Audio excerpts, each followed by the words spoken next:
चलिए अब आप इसको देखिए। फर्स्ट क्वेश्चन ट्रिग्नोमेट्री से है। टीआरई 4.0 के लिए ये 40 नंबर का मॉक टेस्ट है। आज ये 19 नंबर सेट चल रहा है।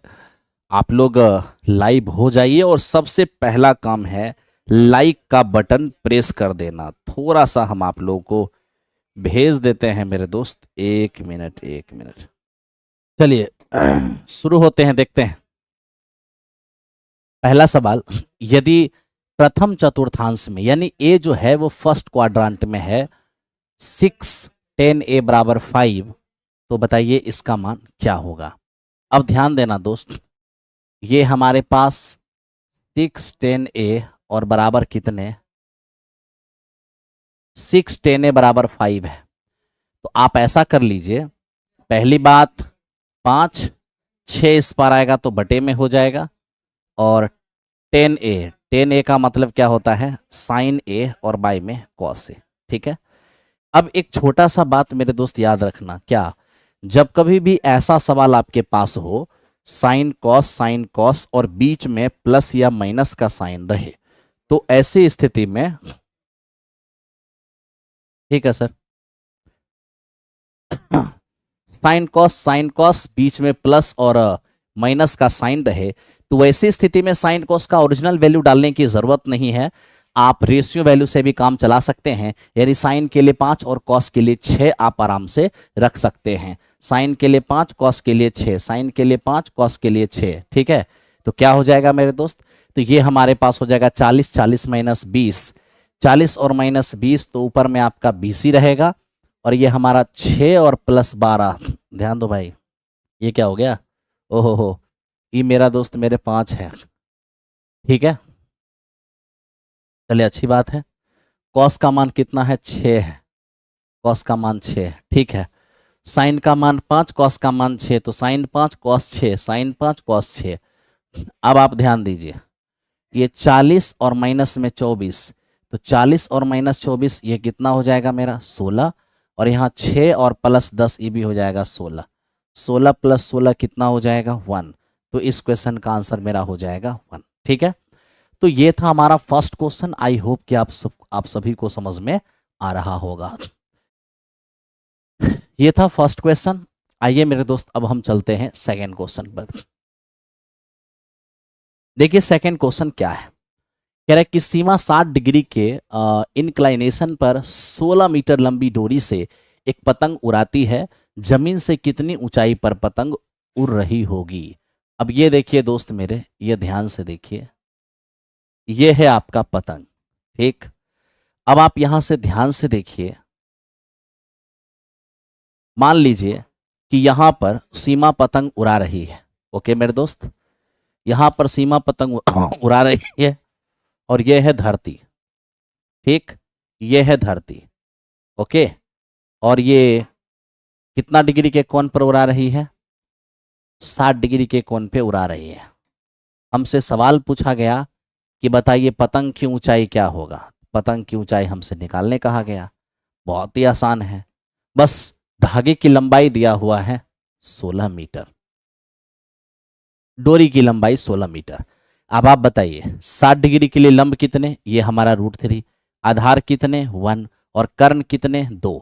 अब 2 का मान अगर 16 है तो 1 का मान 8 हो जाएगा, और जब 1 का मान 8 हो जाएगा, 60 डिग्री के लिए √3 1 और ये है 2, 60 के सामने √3, आधार 1 और कर्ण 2, 2 का मान 16, 1 का मान 8, तो बताइए √3 का मान क्या होगा, 1 का मान 8, तो √3 का मान हो जाएगा 8√3। कितना, 8√3। यानी मेरे दोस्त आपने स्पष्ट देख लिया कि जमीन से कितनी ऊंचाई पर पतंग उड़ रही है, तो जमीन से 8√3 मीटर की ऊंचाई पर पतंग उड़ रही है, तो 8√3 इस क्वेश्चन का आंसर हो जाएगा। बहुत आसान, कहीं टेंशन की बात नहीं है।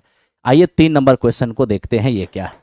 कहता है कि त्रिभुज PQR एक समबाहु त्रिभुज है जिसकी भुजा 10 सेमी है। त्रिभुज PQR के अंतःवृत्त की त्रिज्या क्या होगी। अब ध्यान दो मेरे दोस्त, अगर कोई त्रिभुज समबाहु त्रिभुज है, तो कोई त्रिभुज अगर समबाहु त्रिभुज है तो ध्यान रखना, इसके जो अंदर से सर्कल जा रही है, ये मेरा अंतःवृत्त है, जो तीनों शीर्ष से जा रही है, ये मेरा परिवृत्त है। अब सोच लीजिए, अंतःवृत्त की त्रिज्या a/√3 हो जाएगा और परिवृत्त की जो त्रिज्या है वो अंतःवृत्त की त्रिज्या a/2√3 और परिवृत्त की त्रिज्या ये हमारा √3 हो जाएगा। ठीक है भाई। हमसे क्या पूछा है? अंतःवृत्त की त्रिज्या। तो लीजिए अंतःवृत्त की त्रिज्या, तो भुजा हमारा हो जाएगा 10 सेमी और बाय में 2√3। तो छोटी आर कितना हो जाएगा? 5 और बटे में √3। ठीक है, तो ये हो गया हमारा छोटी आर। अब मेरे दोस्त बड़ी आर पूछता तो बड़ी आर निकालते, ये तो मेरा आंसर हो गया। लेकिन इतना से काम नहीं चलेगा, यहां पर हमें एक और पॉइंट आपको बताना चाहते हैं। आइए जरा उसको देखिए। आप थोड़ा सा एक बात को ध्यान रखना कि समबाहु त्रिभुज के अंदर कहीं भी एक पॉइंट है, उस पॉइंट से आप समबाहु त्रिभुज पर लंब डालिए, उससे आप लंब डालिए। ठीक है मेरे दोस्त। और ये आपका P1, ये आपका P2 और ये आपका P3। याद रखना, समबाहु त्रिभुज के अंदर स्थित कहीं भी किसी पॉइंट से तीनों भुजा पे जब लंब डाला जाता है तो इस स्थिति में ये ध्यान रखना कि ये जो छोटे छोटे लंब होते हैं, छोटे छोटे लंब इस बड़े लंब के बराबर होते हैं। यानी कि बड़ी h बराबर जो है P1 प्लस P2 और प्लस P3 ये होता है। छोटे छोटे लंब जो होते हैं वो मेरे दोस्त बड़े लंब के बराबर होते हैं, ये बात ध्यान रखना। साथ ही साथ ये भी जान लीजिए, समबाहु त्रिभुज की अगर भुजा A है तो उसकी ऊंचाई कितना होता है? √3/2 और इंटू भुजा बराबर ये आपका P1, ये आपका P2 और ये आपका P3। अब यहां से अगर हम A निकालने जाएंगे तो 2 जा करके ये √3 हो जाएगा। ये मेरा P1, ये मेरा P2 और ये मेरा P3। ठीक है, चलिए। तो इस तरीके से आपके लिए हमने एक दो रिजल्ट भी बगल में लिख दिया है जो आपके बड़े काम का चीज है। ठीक है भाई, तो ध्यान रखना इसको।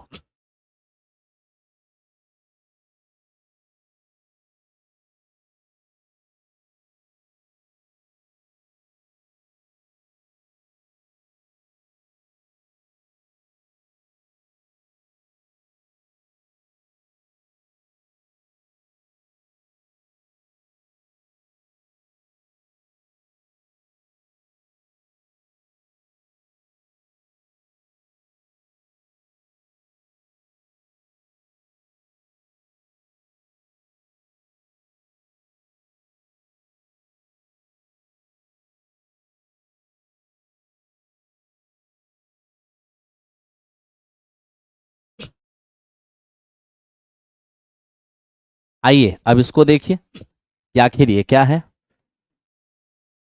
ये कह रहा है कि 15 सेमी और 37 सेमी त्रिज्या वाले दो वृत्त बिंदु ए और बिंदु बी पर एक दूसरे को प्रतिच्छेद करते हैं। यदि उभयनिष्ठ जीवा की लंबाई 24 सेमी है तो वृत्त के केंद्रों के बीच की दूरी क्या होगी? अब मेरे दोस्त ध्यान देना क्या हम कर रहे हैं। पहली बात, हमारे पास ये एक सर्कल है और मेरे दोस्त ये भी एक सर्कल है। दोनों सर्कल एक दूसरे को काट रही है। ठीक है, हमें कह दिया गया उभयनिष्ठ जीवा की लंबाई क्या होगी।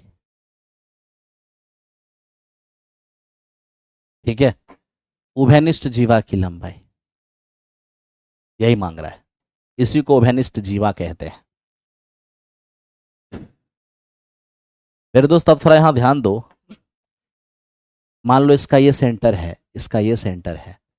सेंटर से जब मिलाते हैं ना, सेंटर को जब मिलाते हैं तो याद रखना कि इस कंडीशन में जब सेंटर को मिलाया जाता है तो मेरे दोस्त ये जो आपका उभयनिष्ठ जीवा है वो ऑलवेज बाइसेक्ट होता है। अगर हम इसको ए और इसको बी कहते हैं तो ये क्या है? इस सर्कल की रेडियस, ये है मेरे दोस्त इसकी त्रिज्या और ये है इसकी त्रिज्या। ठीक है, बोलिए एक की त्रिज्या हमारा कितना है? 15 सेमी और एक की त्रिज्या कितना है? 37 सेमी। ठीक, और उभयनिष्ठ जीवा की लंबाई कितना है? तो ये हमारा मेरे दोस्त 24। कितना? 24। अब 24 को दो बराबर भाग में बांटेंगे तो ये 12 और 12 हो जाएगा। ठीक है, अब मेरे दोस्त ध्यान देना कि 15 ये 12, ये जो उभयनिष्ठ जीवा था ना हमारा 24, 12 12 हो जाएगा। तब तो ये भी एक समकोण त्रिभुज है, ये भी एक समकोण त्रिभुज है। तो बोलिए 15 12 तो ट्रिपलेट से ये कितना हो जाएगा, 9 हो जाएगा। और 37 12 तो ट्रिपलेट से ये कितना हो जाएगा, 35 हो जाएगा। नई ट्रिपलेट है तो आधार निकालिए, अंडर रूट करने स्क्वायर माइनस लंब स्क्वायर, यानी कि 12 35 और 37 ये मेरा ट्रिपलेट है। और ये हमारे पास 9 12 और 15 ये भी ट्रिपलेट है। हमें कहा कि केंद्र के बीच की दूरी बताइए, तो केंद्र के बीच की दूरी 35 और प्लस 9 कितना हो जाएगा, 44। कितना हो जाएगा मेरे दोस्त, 44 हो जाएगा। ठीक है, चलो थैंक यू वेरी मच। ये था हमारा 4 नंबर क्वेश्चन। आओ अब चलते हैं 5 नंबर क्वेश्चन पे। देखो, देखिए दोस्त, हमें कह रहा है कि 14 सेमी त्रिज्या वाले एक अर्धगोलाकार आकृति के पूर्ण पृष्ठ एरिया क्या होगा। अर्धगोला का टोटल सरफेस एरिया क्या होता है, 3 पाई आर स्क्वायर, और वक्र पृष्ठ एरिया होता है 2 पाई आर स्क्वायर। तो 3 पाई का मान 22/7 और मेरे दोस्त आर स्क्वायर यानी कि 14 और इंटू 14। ठीक है, मल्टीप्लाई कर लेना आराम से, नॉर्मल है, इसको तो कर ही सकते हो। 6 हो जाएगा 132 और गुने में 14, स्वाभाविक सी बात है, 14 दूनी 28, 42 42 और 2 44, और 14 एकम 14 4 हो जाएगा 18, यानी 1848। ये बड़े सिंपल है, ये बहुत ही सिंपल है, जल्दी उड़ाइए इसको। ठीक है भाई, नेक्स्ट। अब देखो ये क्या लिखा है, 4 अंकों की वह सबसे बड़ी संख्या ज्ञात करें जो 10 15 और 18 से डिविजिबल हो। आप जान लीजिए 4 अंकों की सबसे बड़ी संख्या, यानी इसके करीब कोई संख्या आपको बताना है जो किससे किससे डिविजिबल है, जो मेरे दोस्त 10 से 15 से और 18 से डिविजिबल हो। 10 15 और 18 से डिविजिबल हो, इसका मतलब क्या है, इसका मतलब ये है कि मेरे दोस्त ये इसके एलसीएम 90 से डिविजिबल होगा। जो 10 15 18 से डिविजिबल होगा वो तीनों कैल्शियम 90 से डिविजिबल होगा। ठीक है, अब सवाल ये है कि जो 10 से डिविजिबल होगा उसके लास्ट में 0 या 9 होना, सॉरी 0 या और कोई दूसरा ऑप्शन नहीं है, सिर्फ 0। जो 10 से डिविजिबल होगा उसके लास्ट में 0 होना चाहिए, और यहाँ पर 0 है नहीं, 0 यहाँ भी है और मित्र मेरे 0 यहाँ भी है। अब सवाल ये है कि ये जो इन सब से डिविजिबल का मतलब 90 से डिविजिबल, तो 90 से डिविजिबल तो ये भी है और 90 से डिविजिबल तो ये भी है, लेकिन इन दोनों में आंसर कौन जाएगा, तो इन दोनों में आंसर बड़ी से बड़ी संख्या को लगाना है। तो 9990 9900 से बड़ा है, इसलिए यही मेरा आंसर जाएगा, और ये मेरा आंसर नहीं जाएगा। हमें लार्जेस्ट बोला था, इसलिए लार्जेस्ट ये मेरा आंसर हो गया। ठीक है दोस्त, चलो आगे बढ़ते हैं नेक्स्ट क्वेश्चन पे। अगर आप मेथड से बनाना चाहोगे तो 90 से डिविजिबल चाहिए, तो आप 90 से 4 अंकों की सबसे बड़ी संख्या में भाग दोगे, तो यहाँ पर हमारा 90 होगा, 9 आएगा, एक और 9, फिर मेरे दोस्त 90 9 आएगा, एक और 9 उतरने के लिए, फिर हमारा 90 रिमाइंडर कितना हो जाएगा, 9। अब रिमाइंडर जो हमारा 9 हो जाएगा तो इस 9 को इसमें से हटा देना है। ठीक है, 9 को, तो बताइए 99 से 99 9 हटा देंगे तो 9990 हो जाएगा, है ना। जो रिमाइंडर है उसको हटा दीजिए, बस डिविजिबल नंबर अपने आप आ जाएगा। ओके मेरे दोस्त, आगे बढ़ते। ये कह रहा है कि दो संख्या का अंतर 43 है, उनका प्रोडक्ट 50 है, उनके वर्गों का योगफल क्या होगा। मेरे दोस्त क्वेश्चन के अंदर दिया हुआ है a माइनस बी, दो संख्या का अंतर है 43। ठीक है दोस्त, और इनका गुणनफल यानी कि a इंटू बी, ये कितना है मेरे दोस्त, ये हमारा 50। हमें चाहिए a square plus b square, a square plus b square बराबर a माइनस बी का होल स्क्वायर प्लस में 2ab, a माइनस बी का होल स्क्वायर प्लस में 2ab। अब ये देखिए 43 का स्क्वायर, अगर हम यहाँ पर 43 का स्क्वायर और प्लस 2 इंटू 50 करने जाएंगे तो क्या हो जाएगा, ये 49। ठीक है, और मेरे दोस्त इसमें से 25 घटाइए तो हो जाएगा 18, और बटे में कितने, ये यहां पर 100, फाइनली हो जाएगा 1949। ये बड़े आराम से और बड़ा सिंपल क्वेश्चन था जो कि फॉर्मूला पर था, आराम से हमने इसको बैठा दिया। उम्मीद करते हैं कि आपको ये समझ में आता होगा। समझ नहीं आता है, क्या क्लास लें, क्या क्लास लें, जाकर के आराम से श्रद्धा बैच लीजिए और ज्वाइन हो जाइए, सीधे श्रद्धा बैच लीजिए और ज्वाइन हो जाइए।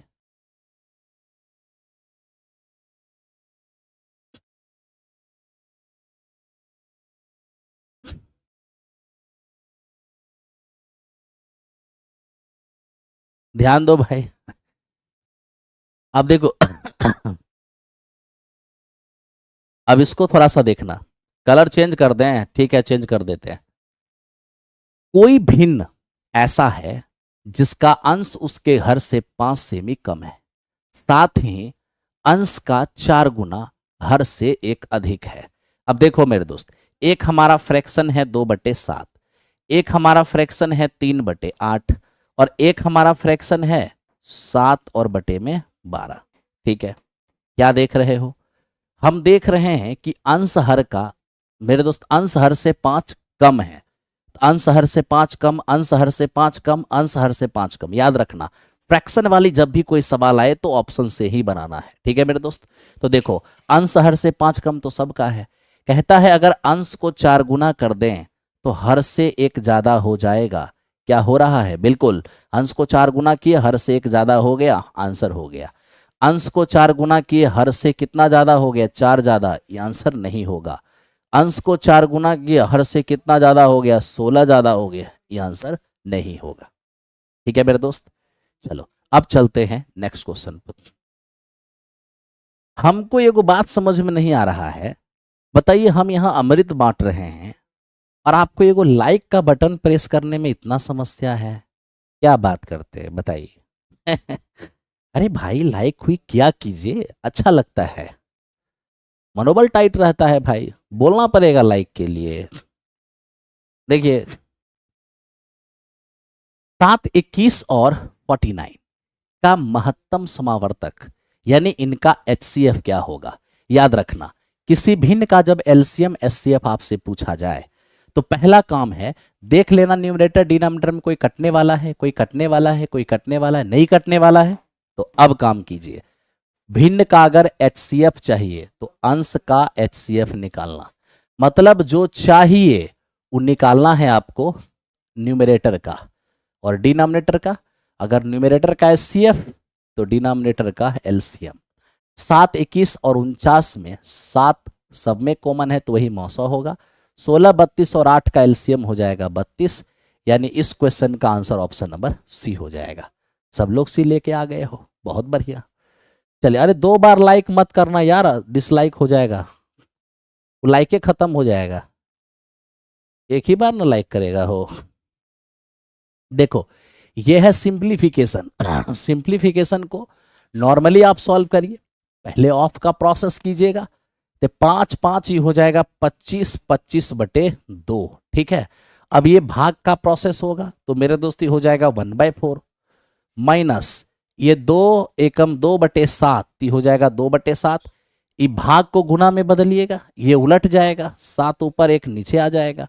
तो मेरे दोस्त यहां से हो जाएगा 25 और बटे में 8 और माइनस ये 7 से 7 चला गया तो 2 हो जाएगा। ये फाइनली 9/8 नजर आ रहा है। कहां मेरे दोस्त ऑप्शन है, ऑप्शन नंबर ए इस क्वेश्चन का आंसर हो जाएगा। वेरी नाइस, ये था हमारा 10 नंबर सवाल। अब चलते हैं 11 नंबर सवाल पर। देख लो ये क्या है, 3, 4 और 9 का फोर्थ प्रपोर्शन और 2 और 98 का मीन प्रपोर्शन का रेशियो क्या होगा। तो एक काम करिए, 3 है, 4 है और 9 है, आप इसके फोर्थ प्रपोर्शन को x मान लीजिए। मान लिया मेरे दोस्त, ठीक है। अब आप क्या कीजिए, आउटर को मल्टीप्लाई हो जाएगा 3x, इनर को मल्टीप्लाई ये हो गया 36, इसको आपस में बराबर कीजिए, x का मान कितना आ जाएगा 12। ठीक है, अब दो संख्या का मीन प्रपोर्शन अगर निकालना है तो मेरे मित्र दोनों का वर्गमूल, दोनों के गुणनफल का वर्गमूल, तो आप यहां से देख पाएंगे कि ये हो गया 196 जिसका वर्गमूल आ जाएगा 14।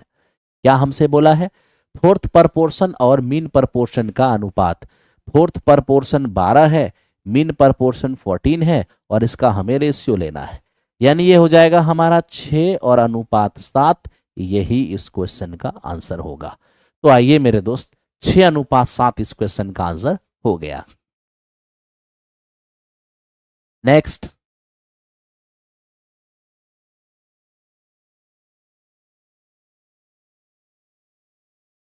कौशलेंद्र सर का टीजीटी का बैच अवेलेबल है, ठीक है, स्पेशल टीजीटी और श्रद्धा बैच, आराम से ज्वाइन कर लीजिए।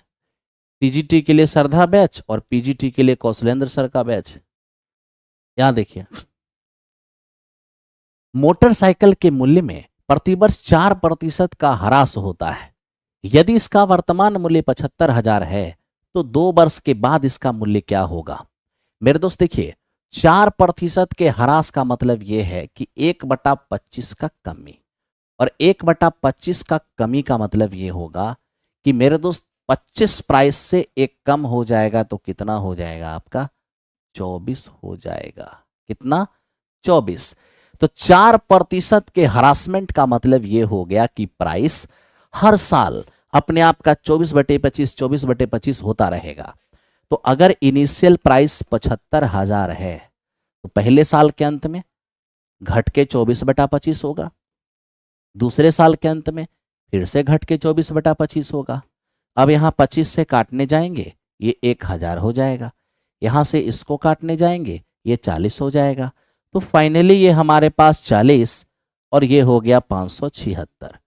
6 चौके 24, 28 2 30 और 5 चौके 20, और ये क्या हो रहा है? थोड़ा ध्यान से देखो मेरे दोस्त, 2 साल के बाद पूछा है। पहले 25 से काटा, थैंक यू, 4,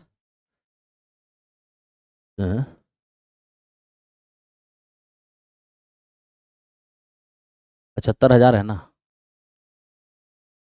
ओ हो, काटने में थोड़ी सी गड़बड़ी हो गई। 25 दिया 75 हो जाएगा ना मेरे दोस्त, और इस 25 से काटेंगे, 25 से कम 25, 25 दूनी 50, 120, यानी 120 और गुने 576, ये 0 हो जाएगा और बरछा के 72 हो जाएगा, यानी मल्टीप्लाई करने से 69,120 आ जाएगा। तो इस तरह से इस क्वेश्चन का आंसर हमारा 69,120 हो जाएगा। थोड़ा कैलकुलेशन ध्यान से देखना होगा, ठीक है सर? मुझे श्रद्धा बैच में ओनली मैथ है। अरे भैया, श्रद्धा बैच में ओनली मैथ ही तो है। अगर मैथ के साथ जीएस आपको लेना है श्रद्धा में तो वो भी अवेलेबल है। हाँ,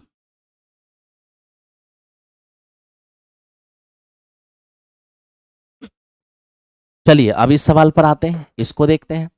एक वस्तु का अंकित मूल्य 600 रुपया है।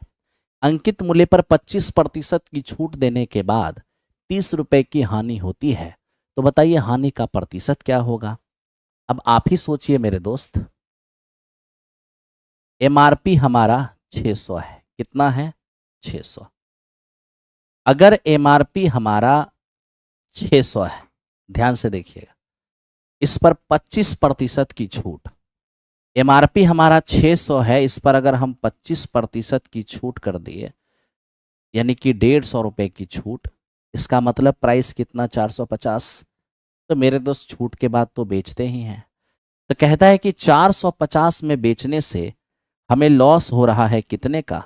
30 का। इसका मतलब हमारा सीपी क्या रहेगा? 450 में बेचा तो 30 का लॉस, यानी हमारा सीपी रहेगा 480। ठीक है मेरे दोस्त, अब लॉस का प्रतिशत निकाल लीजिए। लॉस का प्रतिशत निकालने जाएंगे, ध्यान से देखिए, लॉस तो हमें 30 ही है, बटा में सीपी 480 और इंटू 100। अब यहां से देखने जाते हैं तो ये हमारा 16 थी 48, 4 चौके 16 और 25 चौको, यानी फाइनली आपको दिख जाएगा 6.25। तो 6.25% का हमें यहां पर लॉस नजर आएगा। आपको भी नजर आ रहा होगा।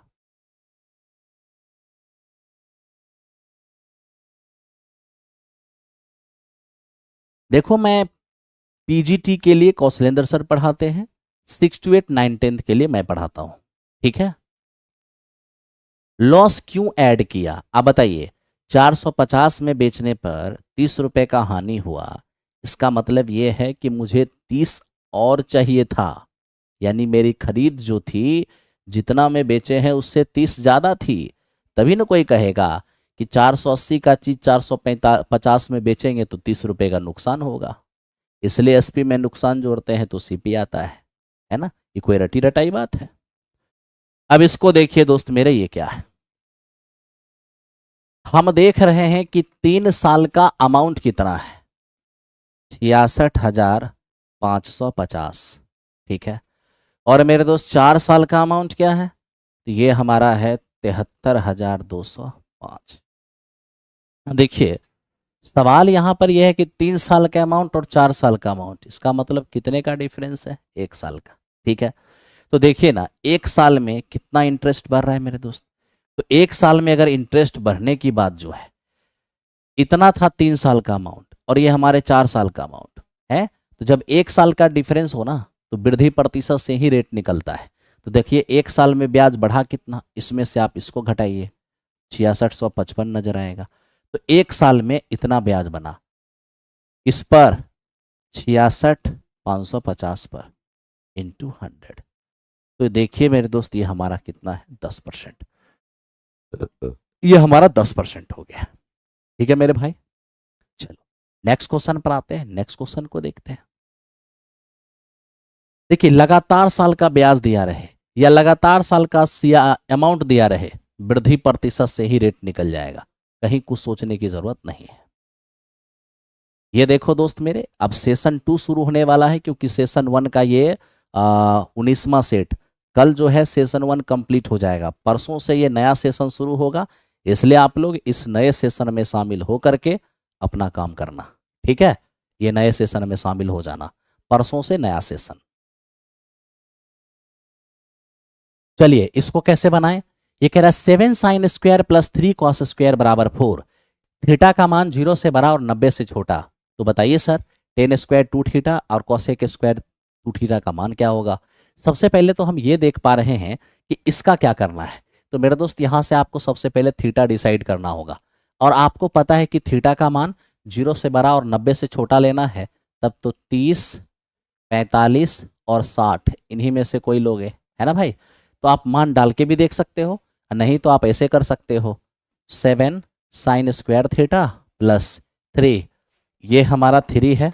ऐसा कीजिए कॉस स्क्वायर को 1 माइनस साइन स्क्वायर आप लिख लीजिए, तो क्या हो जाएगा फाइनली 3 और माइनस 3 साइन स्क्वायर थीटा बराबर कितने 4। अब यहां से देखिए 7 साइन स्क्वायर में 3 साइन स्क्वायर जाएगा तो यह हमारा 4 साइन स्क्वायर बचेगा, ठीक है।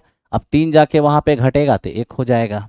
यहां से आप देखिएगा साइन थीटा का मान 1/4, 1/4 का वर्गमूल 1/2, प्लस माइनस 1/2 मत लीजिएगा, क्योंकि थीटा जो है वो फर्स्ट क्वाड्रांट में है, और जब थीटा फर्स्ट क्वाड्रांट में होगा तो ऑल ट्रिग्नोमेट्रिक फंक्शन पॉजिटिव हो जाएंगे। इसलिए साइन स्क्वायर बराबर 1/4, तो साइन का मान 1/2। अब बताइए साइन में कितने डिग्री का मान है, इस साइन में 30 डिग्री का मान है, यानी थीटा का मान हमारा 30 डिग्री है। और जब थीटा का मान 30 डिग्री हो तो 30 दूनी 60 हो जाएगा, और यहाँ भी 30 दूनी 60 हो जाएगा। अब यहाँ से हम देखते हैं 10 स्क्वायर 60, यानी कि ये हमारा 3 हो जाएगा, प्लस ये कॉसेक स्क्वायर 60, तो ये कितने हो जाएंगे, ये हो जाएंगे 4 और बटे में 3। तो 10 स्क्वायर 60 3 होगा, कॉसेक 60 होता है 2/√3, स्क्वायर करेंगे तो 4/3 हो जाएगा। अब यहाँ से मेरे दोस्त सॉल्व करेंगे तो 9 4 13, ये 13/3 नजर आएगा। बड़े ही आराम से आप इसको सॉल्व कर पाएंगे, कहीं से समस्या नहीं है, ठीक है मेरे दोस्त। एकदम जितने लोग लाइव उतना लाइक का बटन जरूर प्रेस होना चाहिए, ताकि काफी मजा आए, कॉन्फिडेंस में आए, लगे कि हाँ तू लोग का प्यार मुझे भी मिल रहा है। अब ध्यान दो दोस्त, कॉसेक 4 थीटा बराबर सेक 60 माइनस 2 थीटा, तो बताओ थीटा का मान क्या होगा। सबसे पहले मैं आपको एक चीज पूछता हूं, क्या दोस्त, ये जो कॉसेक 4 थीटा है ना, इसको हम सेक 90 माइनस 4 थीटा लिख सकते हैं।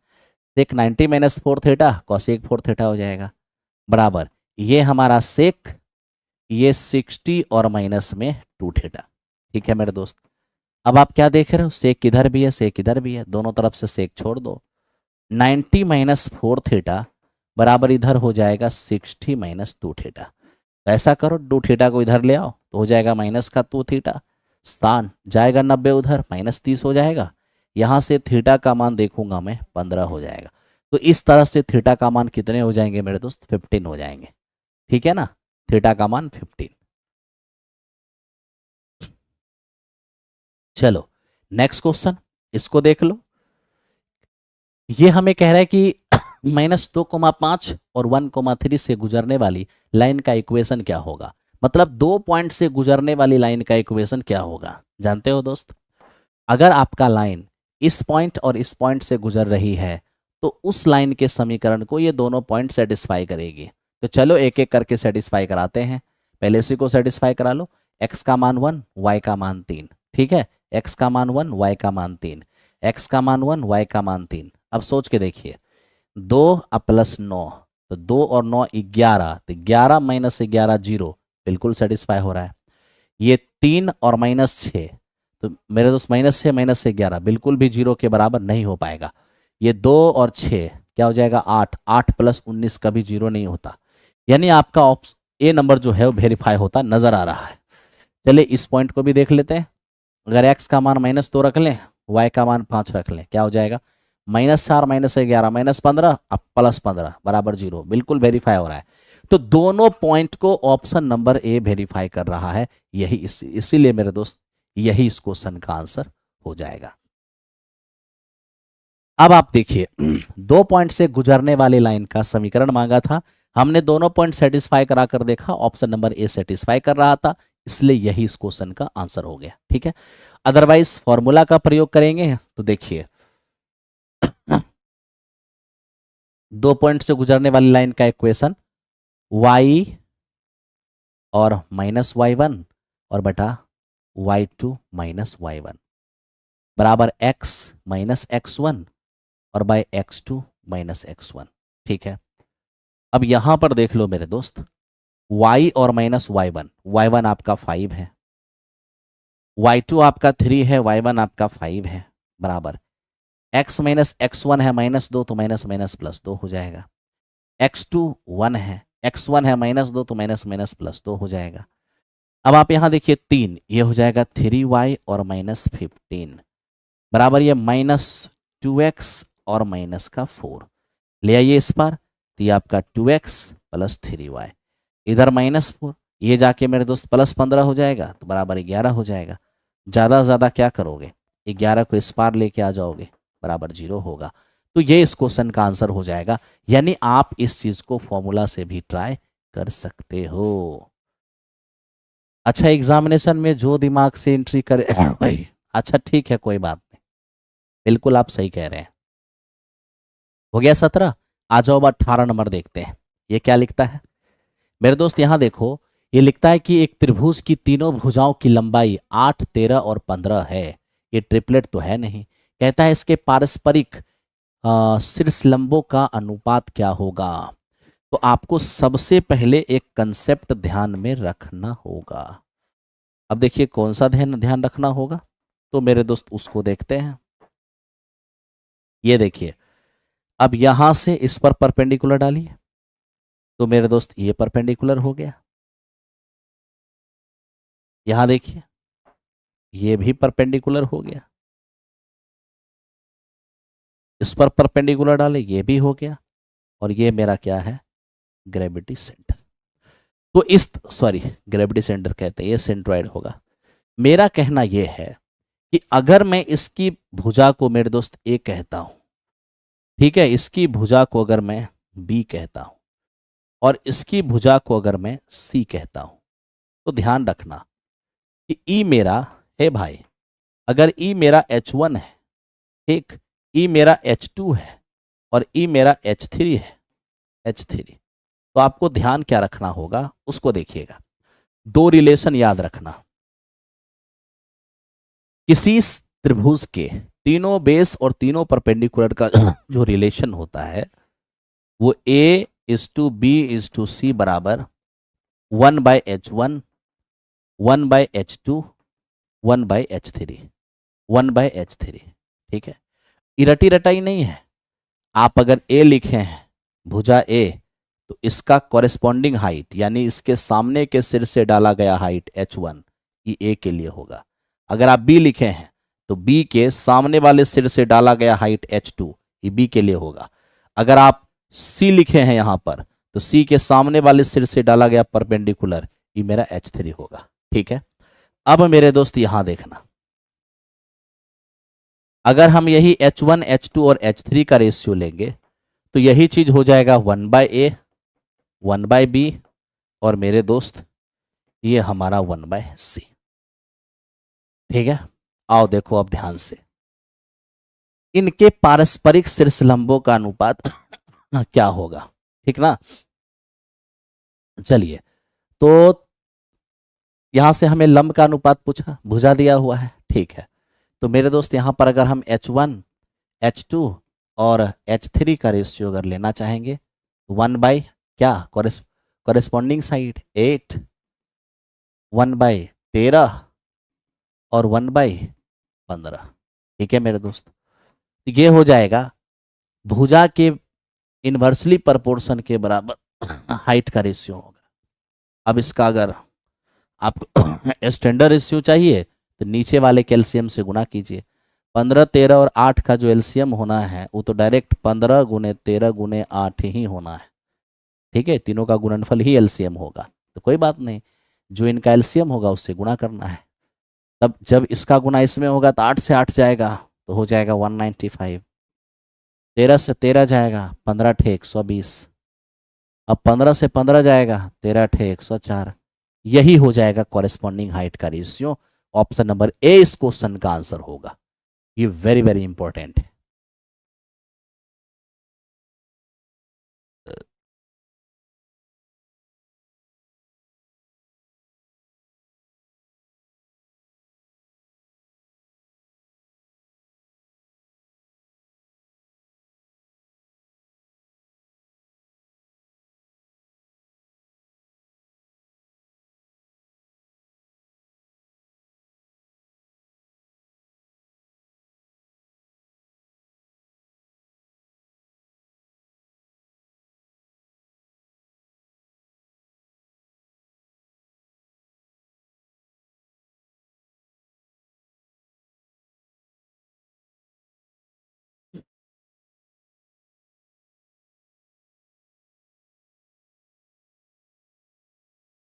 चलिए इसको देखिए, ये क्या है, देखिए दोस्त मेरे, ये कहता है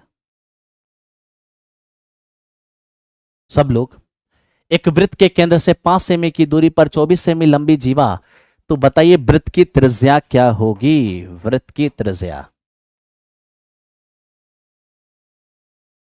अब आप इसको देखना, ये हमारे पास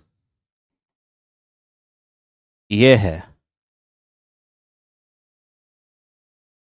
24 सेमी लंबी जीवा, ध्यान से देखना, 24 सेमी लंबी जीवा, 24 सेमी लंबी जीवा वृत्त के केंद्र से जीवा पर डाला गया लंब जीवा को बाइसेक्ट करती है। ये मेरा 12 हो जाएगा, ये भी मेरा 12 हो जाएगा। ये जो रेडियस है ये कितना है, रेडियस मेरा 5 सेमी हो जाएगा। सॉरी, रेडियस ही निकालने कहा है, हमें क्या दिया हुआ है, केंद्र से 5 सेमी की दूरी पर, केंद्र से 5 सेमी की दूरी पर ये है। तो देखो भाई, जीवा जो है ना केंद्र से 5 सेमी की दूरी पर है, इसलिए जीवा से केंद्र पर केंद्र से जीवा पर लंब डाला, जीवा को बाइसेक्ट कर दिया। जानते हो एक बात, ये सब रटो मत, इसको रटने की जरूरत नहीं है। कहो क्यों नहीं रटेंगे, पहली बात ये समझो, ये तुम्हारा एक जीवा है जो केंद्र से 5 सेमी की दूरी पर है। किसी पॉइंट से किसी रेखा की दूरी जब भी मापा जाएगा तो वो एकदम लंबिक दूरी, परपेंडिकुलर डिस्टेंस, ठीक है, ये है आपका 5 सेमी, यही हो गया सीधी दूरी। अब केंद्र से जीवा पर डालोगे लंब तो जीवा हो जाएगी बाइसेक्ट, हो गया। मेरे दोस्त हमें चाहिए रेडियस, रेडियस क्या है, इस समकोण त्रिभुज का हाइपोटेन्यूज, ये 12 है, ये 5 है, तो ये क्या हो जाएगा, ये हो जाएगा 13। तो इस क्वेश्चन का रिजल्ट हमारा 13 हो जाएगा। कितना हो गया, 13। आई होप समझ में आ रहा होगा।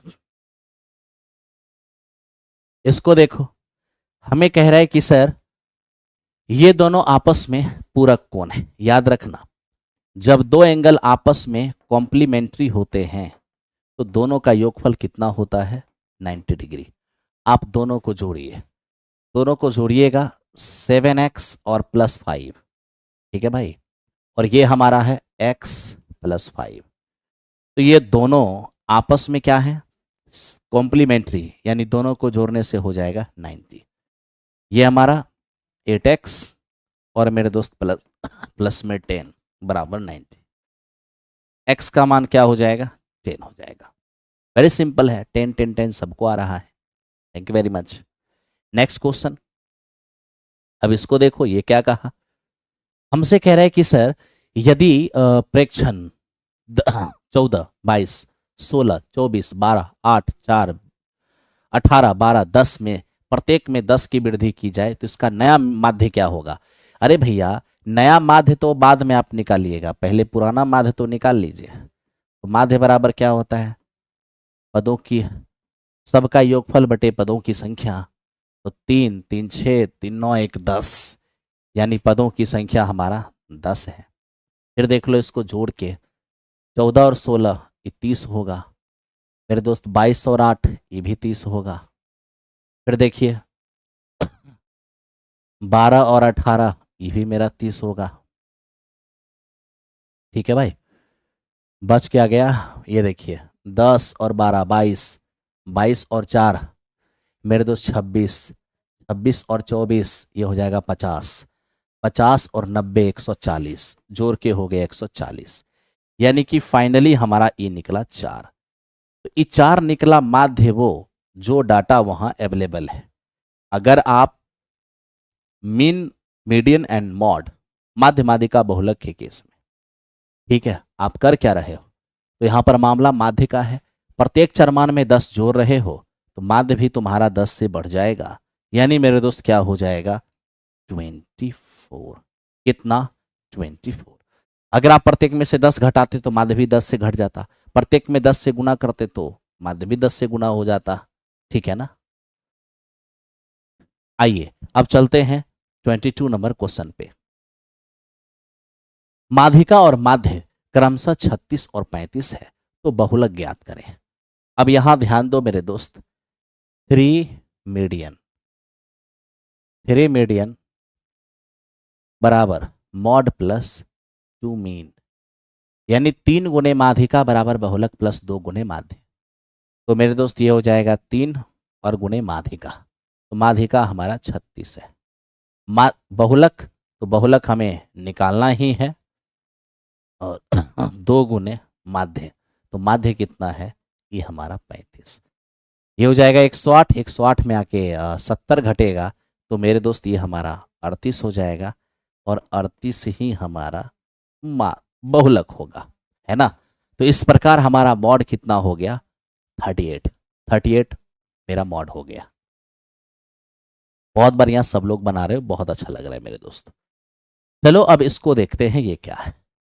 हमें कहता है कि एक बार में 3 सिक्के उछाले जाते हैं, कम से कम एक हेड आने की प्रोबेबिलिटी क्या होगा? अब मैं आपको थोड़ा सा एक पॉइंट बताता हूं मित्र मेरे। जब 3 सिक्के उछाले जाएंगे, पहला सिक्का उछालेंगे उस पर हेड या टेल में से कोई आएगा, दूसरा उछालेंगे उस पर भी हेड या टेल में से कोई आएगा, तीसरा उछालेंगे उस पर भी हेड या टेल में से कोई आएगा। ठीक है भाई, पहले आप इन दोनों को रिलेट कर लो। कैसे रिलेट करते हैं वो जरा देखो। पहला पर हेड दूसरा पर हेड हो सकता है, या पहला पर हेड दूसरा पर टेल हो सकता है। ठीक है, पहला पर टेल दूसरा पर हेड हो सकता है, या पहला पर टेल दूसरा पर भी टेल हो सकता है। कर दिया रिलेट, इन दोनों को रिलेट कर लिया। अब इन दोनों के साथ जब इसको रिलेट करना हो ना, तो शॉर्टकट एक तरीका है। क्या?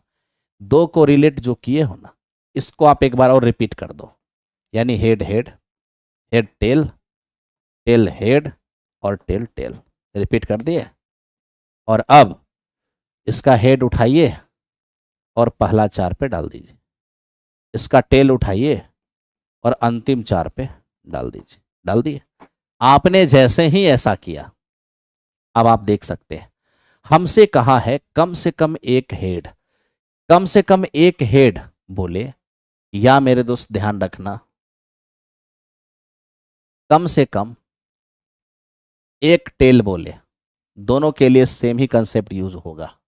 ठीक है, आज कम से कम एक हेड बोला है, कम से कम एक हेड, इसका मतलब यह है कि हेड एब्सेंट नहीं होना चाहिए, मतलब हेड प्रेजेंट होना चाहिए, हेड प्रेजेंट होना चाहिए।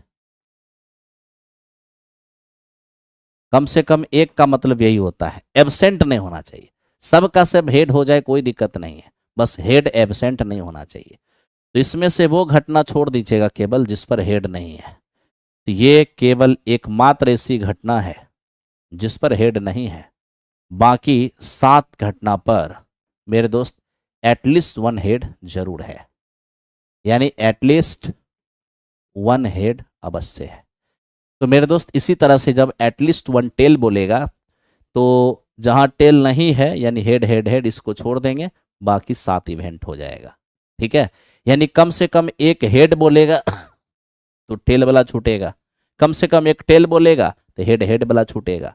तो कम से कम एक हेड बोले तो भी 7 इवेंट, कम से कम एक टेल बोले तो भी 7 इवेंट। इसको तो दिमाग में ही आप सेट कर लीजिए कि कम से कम एक हेड बोले या कम से कम एक टेल बोले, इसके लिए आपको क्या करना है, तो टोटल इवेंट में से बस एक घटा देना है। ठीक है, बस एक घटा देना है। अब आप ही देखिए ना, जब एक सिक्का को उछालेंगे 2 घटना, 3 सिक्का को उछालेंगे 2 की पावर 3 यानी कि 8।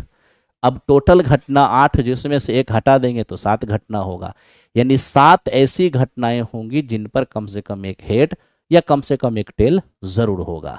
ठीक है मेरे दोस्त, तो चलिए कम से कम एक हेड होने की प्रोबेबिलिटी पूछा है, तो कम से कम एक हेड कितने पर मेरे मित्र, 7 पर, और बटे टोटल घटना कितना, 8।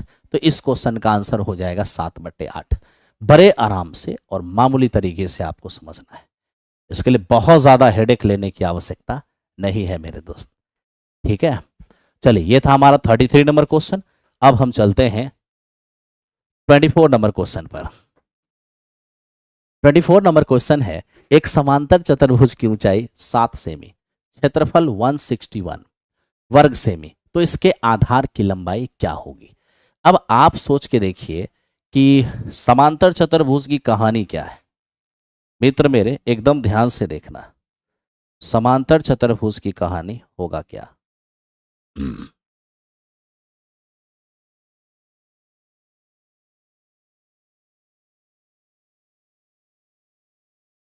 ठीक है, समांतर चतुर्भुज में एक बात का याद रखना कि अगर बेस आपका बी है और हाइट मेरे दोस्त, अगर हाइट इनका एच है, क्या होगा इसका एरिया, इसका एरिया होगा बेस इंटू हाइट, और बेस इंटू हाइट दिया है 161।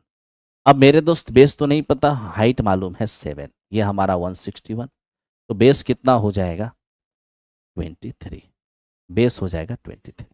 ठीक है दोस्त, ये हो गया आपका।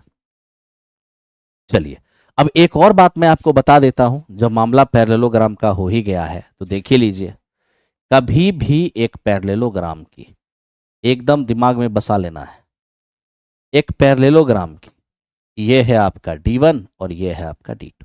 ठीक है, आसन्न भुजा अगर AB है, ठीक, और विकर्ण अगर इसका D1 और D2 है, तो ध्यान रखना 2 इंटू आसन्न भुजा के वर्गों का योग बराबर D1 स्क्वायर और प्लस में D2 स्क्वायर।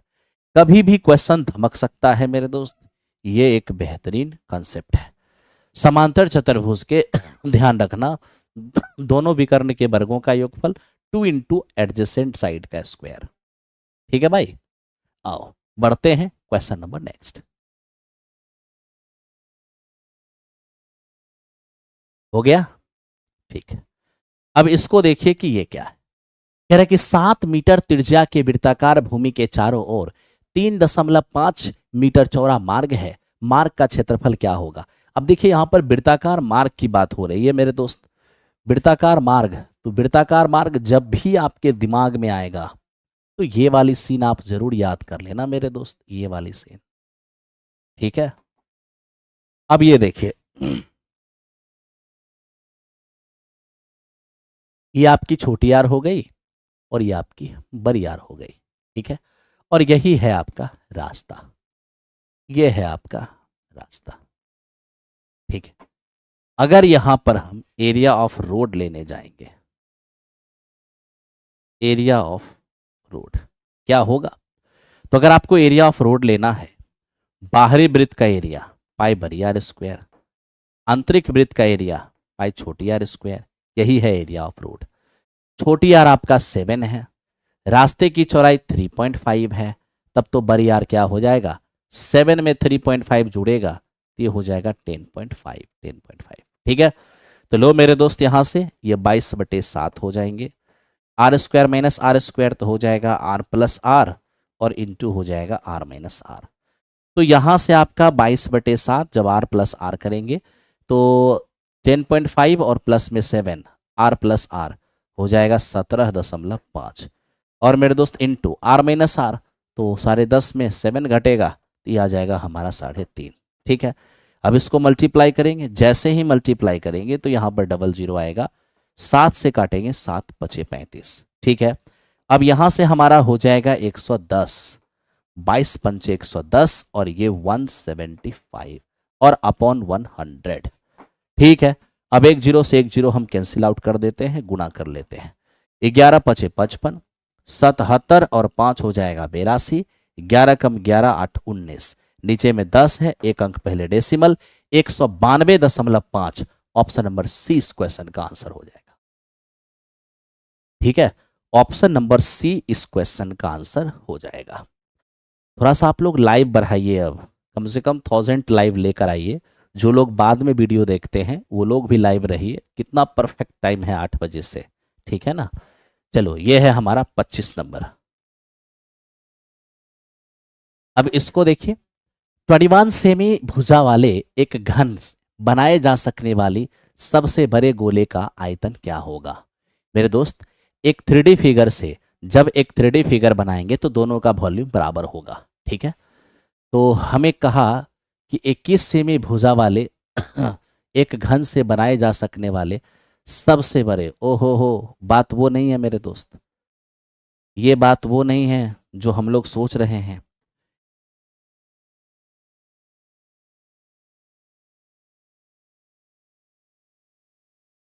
अब आप यहां पर देखिए, पिघला करके बनाते तब तो कुछ और बात थी, ये बात पिघला करके बनाने वाला नहीं है। जैसे ये घन है ना, इस घन को गोले में कन्वर्ट करना है, यानी इसमें कंस्ट्रक्शन किया गया होगा छेनी हथौड़ी से। ठीक है, तो मैक्सिमम साइज के यानी मैक्सिमम कितने वॉल्यूम का गोला बनाया जा सकता है, मैक्सिमम साइज गोले का ये होगा कि गोला घन के प्रत्येक फलक को टच करेगा, है ना, घन के प्रत्येक फलक को टच करेगा। ओके मेरे भाई, हालांकि मैंने प्योर घन बनाया नहीं है, लेकिन घन के एक कॉर्नर से, जैसे कार्टून में मान लो कि फ्रिज रखा हुआ है या फिर टीवी रखा हुआ है, एक तरफ से देखोगे तो ऐसा ही दिखेगा। ठीक है भाई, चलिए, तो अभी इस घन की जो मेरे दोस्त हमारा भुजा है वही मेरे दोस्त इस गोले के लिए व्यास होगा, तो गोले की त्रिज्या क्या हो जाएगी, 21/2 सेमी।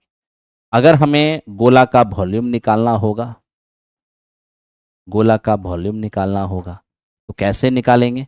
तो देख लो मेरे दोस्त, गोला का आयतन 4/3 पाई आर क्यूब तो हो जाएगा 21/2, 21/2 और ये आपका 21/2। अगर कोई कटने वाला है तो काट दीजिए, 4 से ये चला गया, 21 से 1 चला गया, इस 2 से मेरे दोस्त 11 हो जाएगा, फाइनली 11 और ये हो जाएंगे 441।